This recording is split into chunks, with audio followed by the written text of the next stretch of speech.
Franchement, est-ce que vous en avez pas marre que les gens viennent toucher votre chien et surtout sans demander? Si c'est le cas, vous êtes sur la bonne vidéo parce qu'on va parler d'un sujet qui est trop ignoré. C'est l'importance de respecter l'espace de nos chiens et surtout comment réagir face à ces situations. Et surtout, restez bien jusqu'à la fin parce que ça concerne à la fois les propriétaires mais aussi tous ceux qui croisent des chiens au quotidien.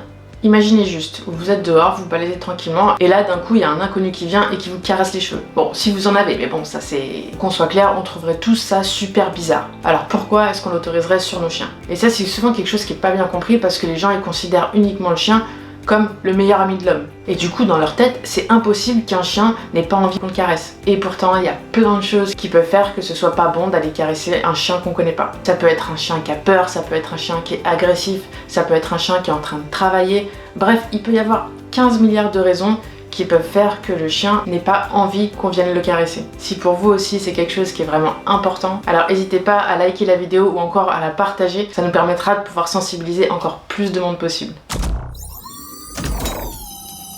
Alors le consentement pour le chien c'est très simple, ça va être tout simplement le fait de respecter son espace personnel et lui laisser le choix d'interagir ou pas avec vous. Et ça c'est vraiment quelque chose de super important parce qu'un contact qui est pas désiré par le chien, ça peut amener du stress, ça peut amener de la peur, et ça même avec un chien qui va être social et qui a l'habitude d'avoir des contacts. Un chien qui va être quelque sorte envahi et qui aura pas de possibilité d'échappatoire, donc le contact va être un petit peu forcé, il peut vite réagir avec des grognements, avec des aboiements, et ça peut même aller jusqu'à la morsure. Et donc respecter son consentement, ça va permettre d'éviter ce type de situation. Alors, pour savoir si un chien va être consentant ou pas au contact physique, il y a quelques petits signaux qui vont nous permettre de savoir. Un chien qui accepte le contact, en général, il va s'approcher lui-même de la personne, il peut chercher l'interaction en remuant la queue, et en général, il va avoir une posture qui est quand même relativement bien détendue. A l'inverse, un chien qui aura pas envie d'avoir un contact, il va avoir une posture assez raide, assez tendue. Il va avoir tendance aussi à détourner un petit peu la tête, à détourner le regard. Il va se figer, il peut reculer un petit peu aussi pour essayer de tenter d'échapper à la personne. Il peut aussi se plaquer un petit peu vers le sol, il va avoir les oreilles qui vont être un petit peu en arrière. Tout ça, ça va être des signaux qui vont indiquer qu'il est vraiment pas à l'aise avec ça. En plus de ça, il va y avoir aussi tous les autres signaux d'apaisement qu'il peut y avoir. Se lécher la truffe, bâiller, etc. Et si vous voulez en savoir un peu plus à ce sujet, je vous mettrai le lien de la vidéo. Alors une fois qu'on sait tout ça, comment faire en sorte de respecter le consentement du chien? Alors déjà, la première des choses, avant même de savoir si le chien a envie du contact ou pas, ça va être de tout simplement demander au maître. Tout simplement parce que déjà le maître connaît son chien, il saura vous dire si c'est possible ou pas.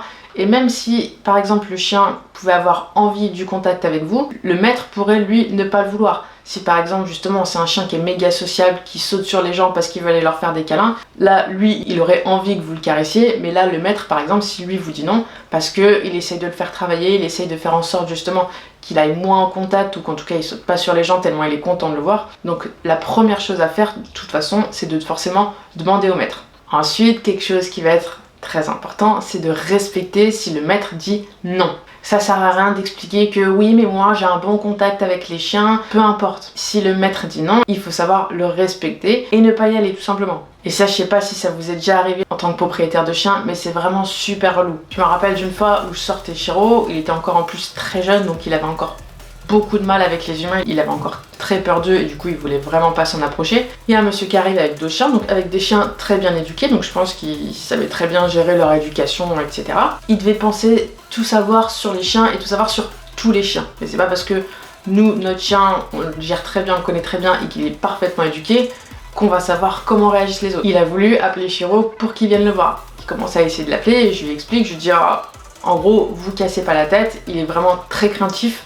Donc il viendra pas vous voir et en plus le fait de l'appeler ça le stresse encore plus quoi. Et là la seule chose qu'il me répond c'est mais non il est pas craintif. Je pense quand même que je sais plus ou moins comment est mon chien quoi. Donc évidemment il a pas écouté, il a tenté de l'appeler, il s'est accroupi, il a sorti une grosse friandise tout ça et évidemment Chiro l'a regardé, il est parti à l'opposé. Donc je sais pas si ça vous est déjà arrivé mais ça c'est franchement super relou. La troisième chose à faire si vous avez envie d'aller caresser un chien, ça va être de le laisser venir. Comme on a vu tout à l'heure, si un chien a envie du contact, il viendra vers vous. Donc le but c'est de le laisser venir vers vous sans forcément directement le caresser s'il vient, parce qu'il y en a qui ont envie de venir renifler un petit peu sans forcément être touché tout de suite. Laissez-lui le temps un petit peu de prendre les infos dont il a besoin et en fonction de comment ça se passe, là vous pourrez le caresser s'il mettrait ok. Et la quatrième chose qui est super importante, ça va être pour les parents d'éduquer les enfants au fait de ne pas aller voir les chiens sans demander. Ça, je sais quand même qu'il y en a beaucoup qui le font parce que c'est souvent que je vois les enfants venir me demander, etc. Mais malheureusement, il y en a encore un peu trop qui savent sûrement pas parce qu'ils le font parce qu'ils ont envie de venir voir le chien, parce qu'ils ont envie de le caresser, ils le trouvent mignon, etc. Donc c'est pas fait méchamment. Mais encore une fois, c'est compliqué parce qu'en plus, les enfants, c'est un petit peu brut, ça arrive forcément en courant, en criant. Donc ça peut être super stressant pour un chien. Et en plus, si jamais le chien a un petit peu peur, qu'il réagit en aboyant ou quoi, face à un enfant, forcément ça va être la panique totale. Parce que l'enfant, il va avoir peur, ça peut d'ailleurs le traumatiser un petit peu. Hein. Il suffit que le chien il grogne un peu ou quoi, même sans le mordre, ça peut vite le faire stresser et lui faire avoir peur de tous les chiens. C'est vraiment super important d'apprendre aux enfants, de demander la permission au maître, et si c'est ok, d'y aller vraiment en douceur.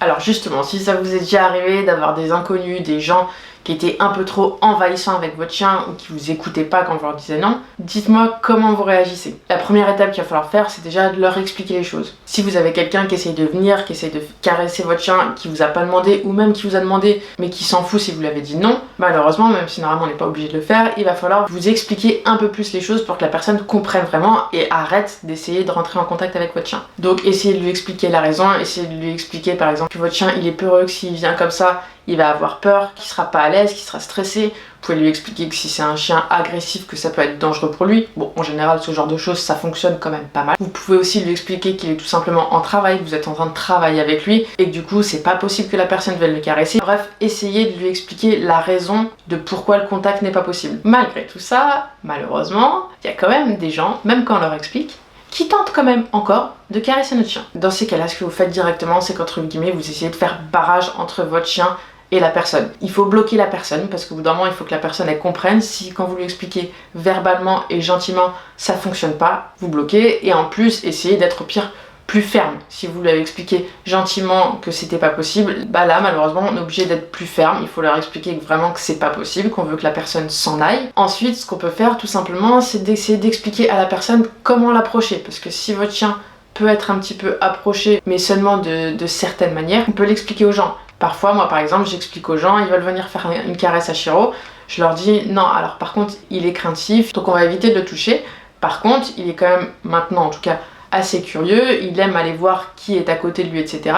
Donc en gros, là si vous le laissez tranquille, vous le calculez pas, il viendra sûrement vers vous, il va venir vous renifler tout ça, et tant que vous le touchez pas, en gros, il sera content, voilà. Si une approche est possible, en tout cas, expliquez l'approche qui est possible à la personne. Comme ça évite qu'elle vienne juste et qu'elle touche directement votre chien sur la tête. Expliquez à la personne et justement, elle sera peut-être plus apte à suivre ce que vous dites, plutôt que si vous dites juste oui et qu'elle fait mal ou non. Moi je sais qu'il y a souvent des gens qui sont contents quand je leur dis bah écoutez, vous pouvez faire ci, vous pouvez faire ça. Ils ont pas directement ce qu'ils veulent parce que eux ce qu'ils voulaient c'était venir et caresser Chiro, mais en attendant ils ont pu avoir un micro contact avec lui d'une autre façon, et puis je pense que peut-être qu'aussi ils en apprennent un petit peu sur la façon de faire avec certains chiens, et c'est toujours bon à prendre. Et enfin, autre chose qui peut être un bon petit plus et qui peut être efficace, ça va être les messages qu'on peut mettre sur notre chien, à travers par exemple les harnais, à travers les rubans qu'on peut mettre sur la laisse. Alors pour que ce soit efficace, je pense qu'il faut mettre quelque chose quand même de bien visible et surtout de bien clair, qui peuvent mentionner justement de pas toucher le chien. Il y a des messages qui peuvent dire qu'il peut être agressif, qu'il peut être réactif, qu'il est justement en travail.